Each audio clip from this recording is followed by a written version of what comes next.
Hello and welcome to the Quantum Bridge with myself, Casper, my co-host, wherever he is, Gary. I agree, mate. Yeah. Hello, mate. Nice to see you. You all right? I'm good, thank you. Yes. Yeah. You're going to comment on the haircut like you did off? Well, it's rather sharp. It's nice, mate. Yeah, you're looking good. Not you. Well, let's not go that far, but maybe the hair's slightly more under control. Anyway, without further ado, because we have a guest, which is fantastic stuff, I'm going to pass across to you, and maybe you can welcome them and get things started. So over to you. Thank you very much. Yes. Like many of our guests, I got talking to Jennie on X on social media. She posted a little video about a new project they've done. And I thought this would be just interesting to discuss and, information for the audience that we try and bring all the time. So, Jennie, first, welcome to the show. How are you doing today? Hello. I'm good, thank you. I'm very good. It's very hot. Yeah.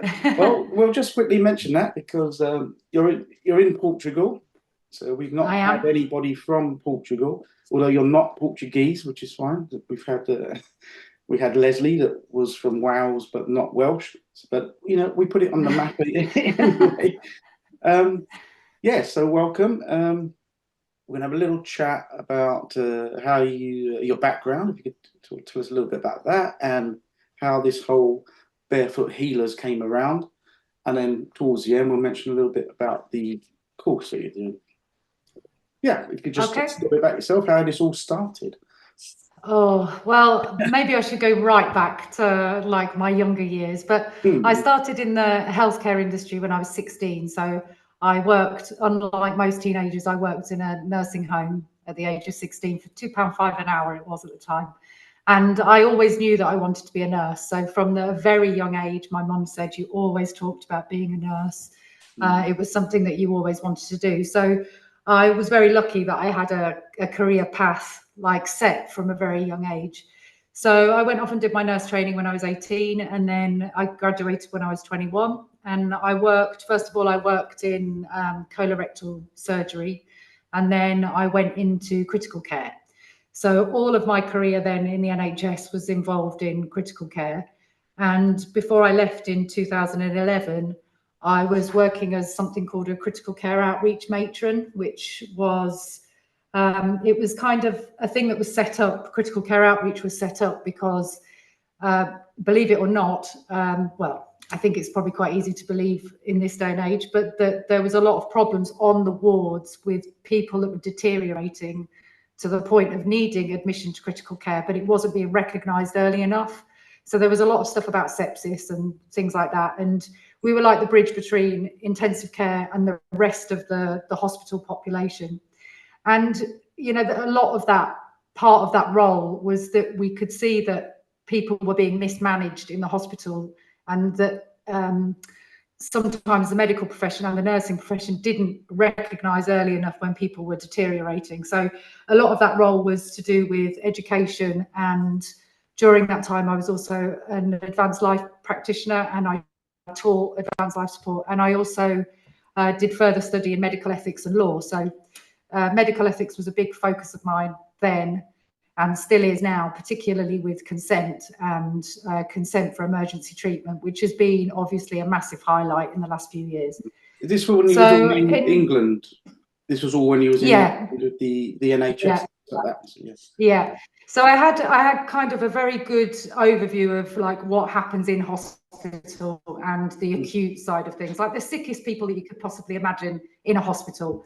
They're the ones that we kind of dealt with. So I managed to see a very broad spectrum of disease and sickness, and was very privileged kind of to be there when people were end of life and stuff like that as well. So, but all the way through my career, I've been very much focused on autonomy and consent. So when all this stuff happened with COVID, it kind of reignited that for me again.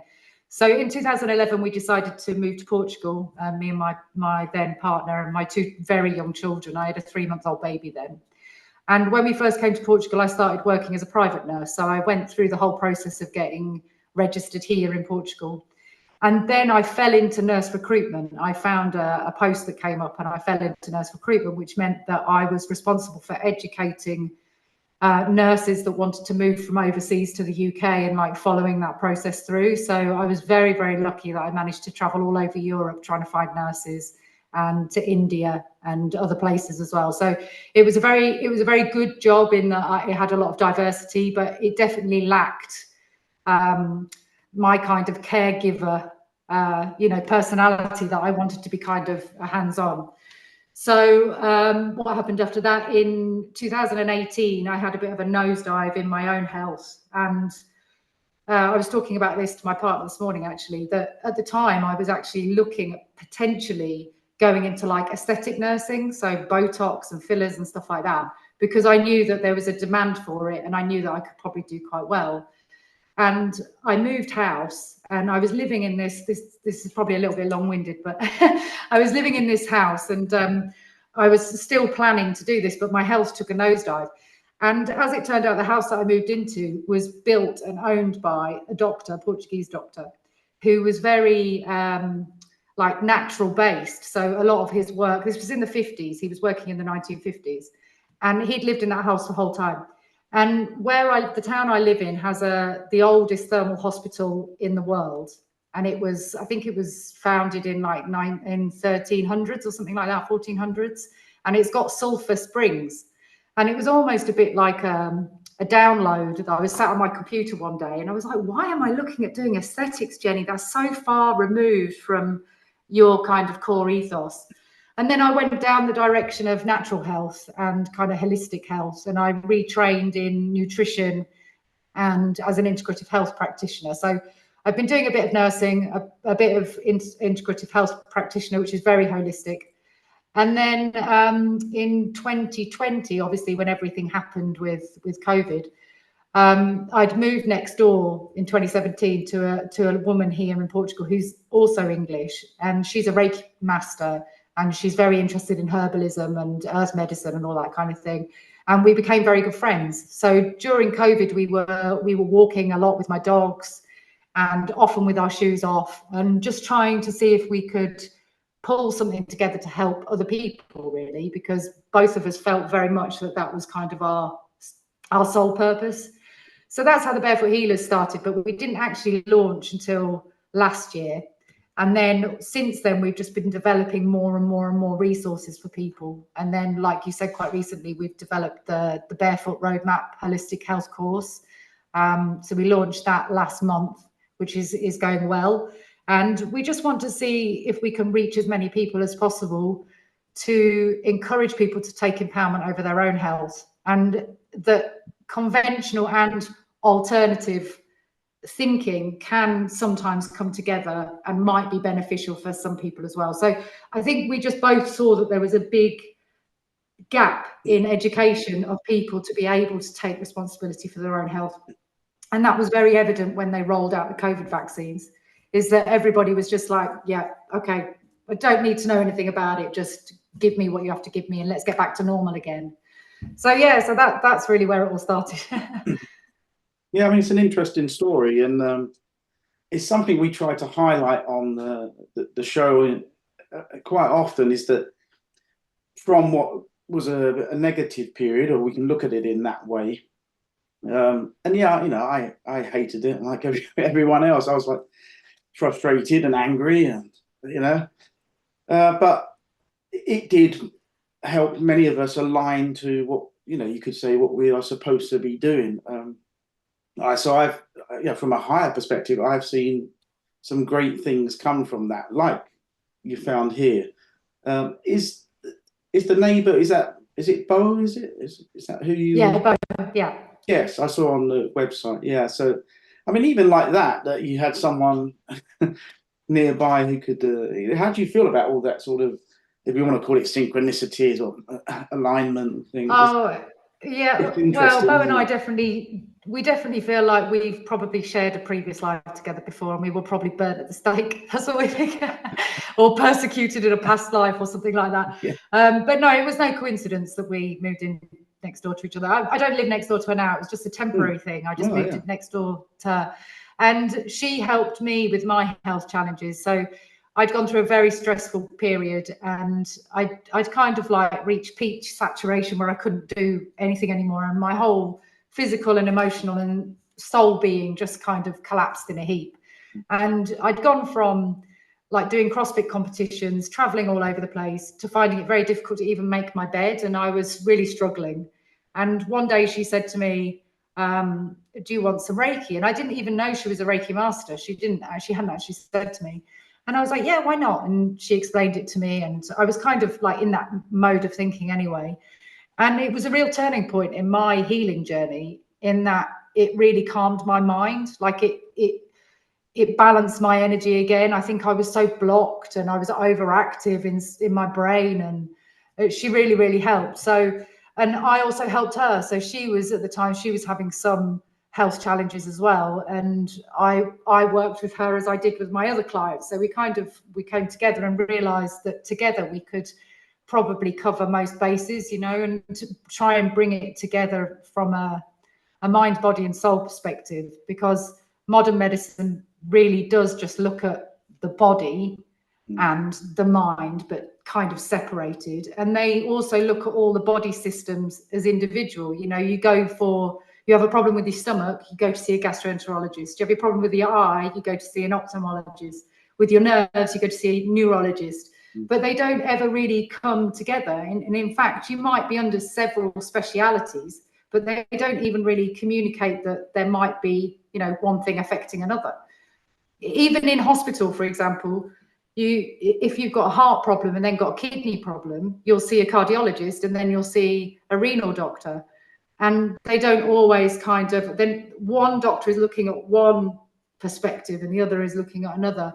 So, and it's not new, what we're talking about. This is, you know, it's well established through ancient history and different civilizations that looked at health very differently.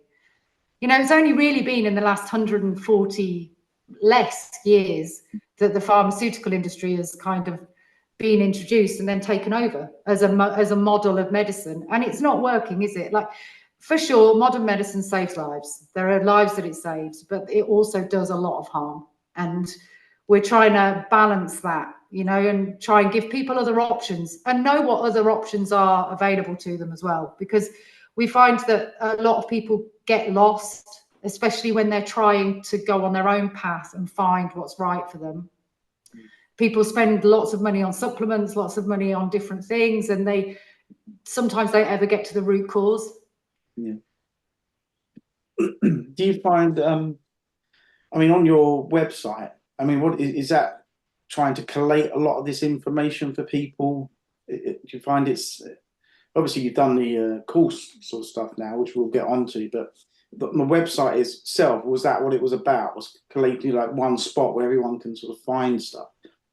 Yeah, and we're building it, and it's only me and Bo. It's only the two of us doing everything. So Bo's also a web designer, which is amazing. So she's been able to do all of that. So I guess it's like you and Casper, is that you're probably doing everything yourself, and it takes a lot of time, doesn't it? And a lot of processes. Friends and family. Yeah, like you say, it's on a shoestring, isn't it? Yeah, so we're trying to pull it all together, and as we're getting a bit more kind of interest, we're able to invest a bit more in different things on the website. But we just want people to know that there's always hope. Like, even if you've been given a terminal diagnosis, or which is always very unhelpful, you know, if you're told you've only got 2 years to live or something like that, it's that kind of manifesting thing, isn't it? That if you keep repeating to yourself, I'm going to die in 2 years, I'm going to die in 2 years, you're probably going to die in 2 years.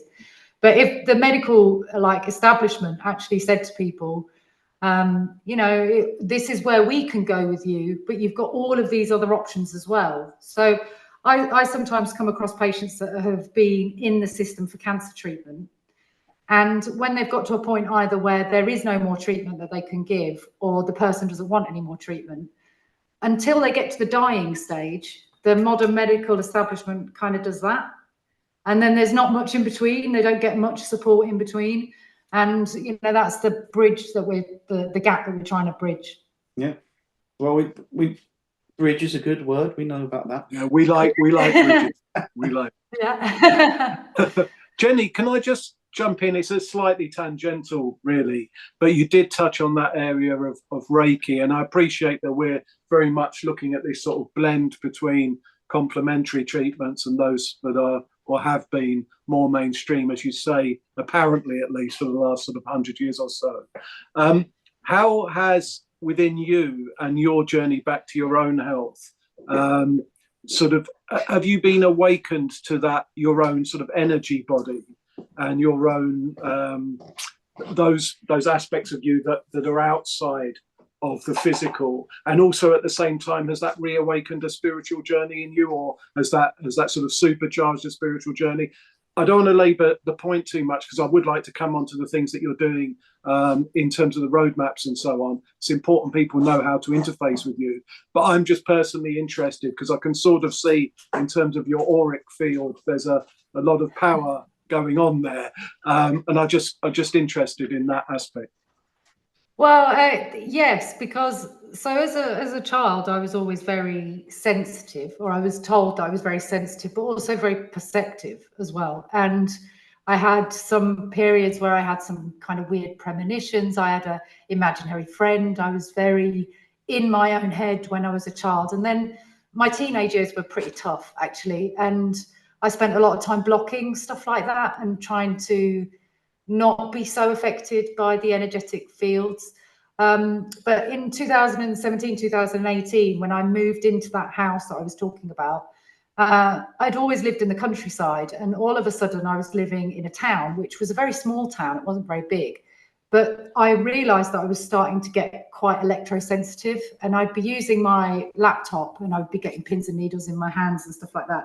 And I started to investigate what was going on. And that's when I started to uncover the stuff about 5G and the damage of the cellular technology and Wi-Fi and stuff like that. So at that point, I really started to look at the energetic stuff and really had that realization that we are electrical magnetic beings, and all of this technology that we have around us for sure is affecting people. And I've been researching a lot about something called neurasthenia, which is what they used to call it in the Industrial Revolution. And they said it was kind of like Americanitis. It was like burnout that people were having. And that represents what I see a lot today, except they just changed the name. You know, they changed the name to chronic fatigue or neurosis and things like that. So yeah, I read books like The Body Electric and The Holographic Universe, and I explored that quite a lot. And the Reiki definitely put me back in touch with that again. And it definitely cemented it that, yes, for sure, we have an innate power inside every single one of us. And we just need to be able to harmonize and, you know, have equilibrium. And then we all have that capability. So yeah, I do feel like Reiki switched something on in me. And I've had very profound experiences with energy medicine myself. And also when I've given Reiki, I've seen very profound changes with people in front of me as well. So yeah, definitely, for sure. The energetic, the electromagnetic beings are linked with the solar system and the earth, all of that stuff. I believe it. I don't need to, the research is there actually. If you go and you look, there is very good research that says that energy type modalities of medicine or therapy are very effective. But I don't need to actually go and do the research because I feel it. I know. That's right.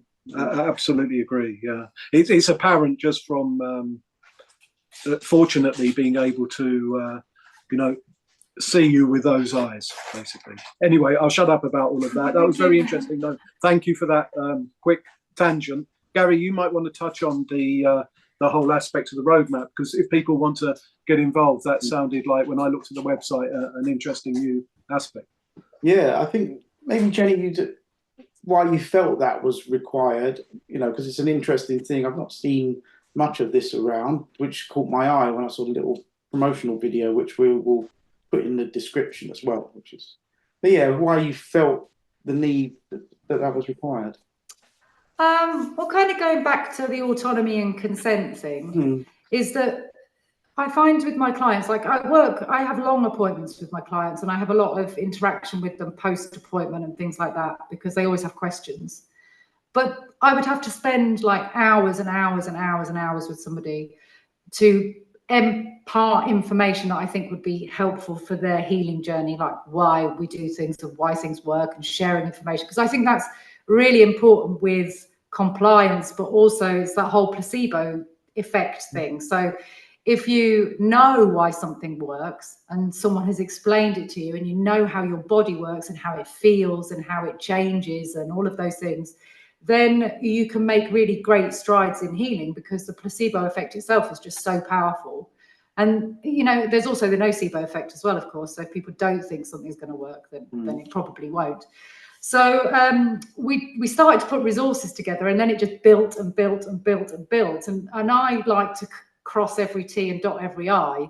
And I also like to give lots of information as well. So for me, it's like, it's almost been a bit of my life's work with just like brain dumped into the course. But it people can do it in two ways. So we've done one way, which is actually exactly the same information, but that you don't have to do any homework or any assessments or anything like that. You can just do it for your own like benefit. Or you can extend the course an extra 3 months, and then we have very focused health coaching courses. So it's been accredited as a holistic health coaching course, and we've tried to keep the price as low as possible. And we're actually going to be doing quite a lot of giveaways, because we want to try and reach as many people as possible. Yeah, so we just wanted to put what we understand as the main pillars that support your health. So we managed to put it into a Barefoot acronym, which, you know, we worked hard on that. But the first pillar is about body consciousness, which is all about knowing your own body signs and signals, using your intuition to help guide your healing journey. And like things like symptom tracking, the importance of symptom tracking. Then we have a section on alternative healing remedies, so like an introduction to lots of different alternative healing remedies that someone might be able to use. So whether it's herbs or different kinds of energy work or massage or movement or meditation, all of those things are kind of packaged into that. Then we look at rest and relaxation, so the importance of sleep and actually switching off, because like I said again, with the neurasthenia, I think what we're seeing now is like a 21st century version of neurasthenia, but we've got generations upon generations upon generations of people who've been exposed, and their nervous system is kind of weakened. And I wonder how much that knocks on to what we see now in terms of like autism and all the different psychiatric illnesses that we see and things. So then we move on to equilibrium, which is all about balancing the right and left hemispheres and getting as centered as possible, which I know you two guys are pretty spiritual, so I'm sure you've kind of explored all that yourself, the importance of that we are in equilibrium and we're in balance. Then we look at food as medicine, which is all to do with diet. So we cover different types of diet, when they might be appropriate. Because if you look on any social media channel now, there's people talking about keto, about carnivore, about high protein, about intermittent fasting. It's confusing for people. So, and then you've got all the kind of illness related, like the GAPS diet, the FODMAP, all of those kind of things. So we cover all of that. Then we cover optimal digestion, which kind of speaks for itself, but we cover a lot of the microbiome and actually the importance of the digestive system and how it works. Then one with nature, which is all about the celestial bodies, the sun, the moon, about grounding, the importance of grounding and being in nature, and how have we come so far disconnected from nature. You know, you walk around lots of cities and you might even struggle to find a tree, you know, or a green space now. It's we're so far disconnected. And then finally is all about toxin reduction and removal. So reducing your toxic load, how to do different detoxes like molds, parasites, heavy metals, all of those kind of things. And then we also do, like, there's extra sessions as well. So we do stuff on how to read medical research, which I think is really important. So if you have a specific disorder or disease that's been diagnosed, how you can search for what might be right for you, because for sure you don't get all the options from the modern medical service. And then there's also lectures on anatomy and physiology, on clinical signs, vital signs, and like different diagnostic tests that might be helpful for your journey. So it kind of covers everything. It doesn't cover everything. So like, for example, I haven't got anything in there on methylene blue or red light therapy, or there's certain things we haven't touched. But, you know, there is a big encouragement for people to go and find what resonates best for them, because what works for one person doesn't always work for other people, or what works for one person might actually be harmful, and what works for someone else may be beneficial, especially when we're looking at things like herbs and stuff like that. So yeah, so that's why we did it. And then as we were building it, I was like, God, there's more information here than when I did my integrative health course, which cost me thousands. So let's just like add some extra modules on and see if we can get it accredited. So it's been accredited with the International Practitioners of Holistic Medicine. So once a person finishes, they can work as a holistic health coach and have their own, you know, clients, and they can be spreading the barefoot word all over. That's the plan, anyway. Yeah, it's a great plan.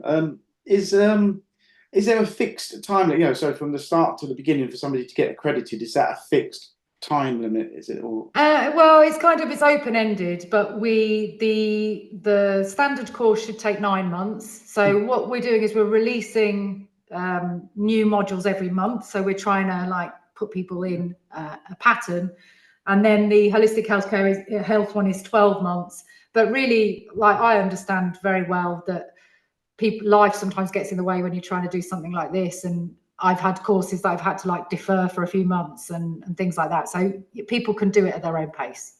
Yeah, it's flexible in that way. And they can spend, for example, more time on one module if it interests them more, you know. But for the coaching qualification, there is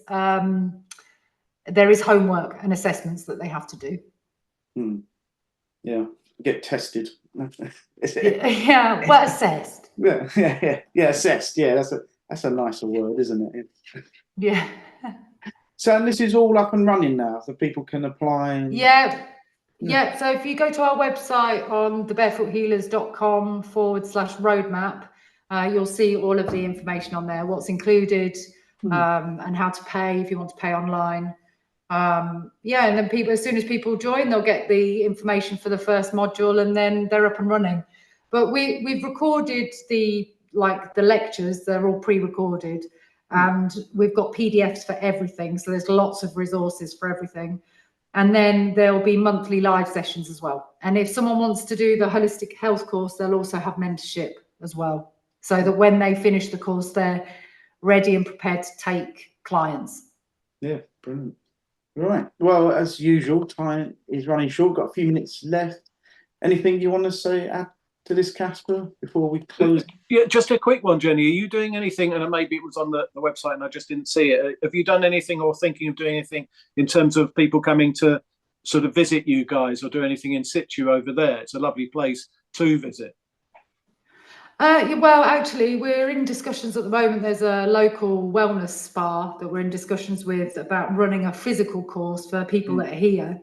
And we do give treatments there as well. But at the moment, I moved off grid 2 years ago, and we're in the house now. But we were supposed to have like accommodation for other people to come, and that was the idea, to do kind of retreats. But I got ripped off massively by a rogue builder who then died. Unfortunately, he was only in his 40s. I think he might have been a vaccine injury. It was all a very, very complicated time, but he was already ripping me off, and I knew he was ripping me off, and I could see that something was wrong with him, and that he wasn't well, but he was pretending that everything was okay and that the work was going to start. And it went on like this for ages. And then I was just about to take him to court, and he passed away, you know, very sad from that perspective. So I'm years behind, basically, with doing that, because I've run out of fun. Yeah. Okay, I understand. Well, I'd encourage people to make contact and to help make that happen with you, because I can see that as a very important aspect of what you're offering. So yeah, we're in an amazing spot. It's an amazing spot. We're totally off grid. There's no mobile phone masts nearby. There's no electricity pylons. There's no nothing. We've got solar panels. We've got our own well water. We're right by a lagoon that has flamingos. It's really nice. And we've got 40,000 square meters of land. So the idea is as well that we want to create like a herbal initiative too, where we grow medicinal herbs, and we have our own herbal shop. That's what we'd love to do. But yeah, it's a long way off. I mean, maybe I can manifest it. I've been trying to. That's right. Well, maybe we can joint manifest it, all of us. Yeah. Thank you. Oh, that's very nice. It'd be great. It'd be great to come and try some authentic Portuguese custard tarts as well. So oh, they're amazing. Yeah, I know. Yeah. That's no, you're more than welcome. You're more than welcome anytime. The area is lovely. It's I don't know if you've ever heard of Nazaré, where they surf the massive waves. The huge I have waves. actually, yeah. It's we're about half an hour from Nazaré. In between Nazaré and Peniche, which is where they hold the surf championships sometimes. In Peniche, we're in between. Sounds fantastic. We'd love to come. Yeah. Well, maybe we can make that happen. Yeah. Let's jointly manifest that. Yeah. And I would like to say that there are a lot of different practitioners that have moved here. So I know astrologers, I know kinesiologists, I know loads of people that have gravitated to this area. We're not far from Fatima. Have you ever heard of Fatima? Yeah. The story of Fatima. So we're not far from there, but it seems to be have a real gravitational pull to people that are alternative. Yeah. Which should be, hopefully one day will be mainstream, let's hope.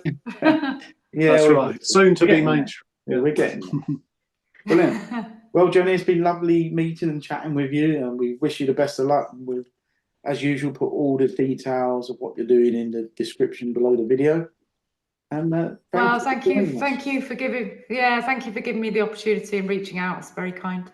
You're welcome. Pleasure. Yeah, lovely to speak with you, and continued success to you both and to the wider community there, and hopefully more blossoms from all of this. So thank you. I hope so. Thank you very much. Take care, everyone. Bye now. Bye.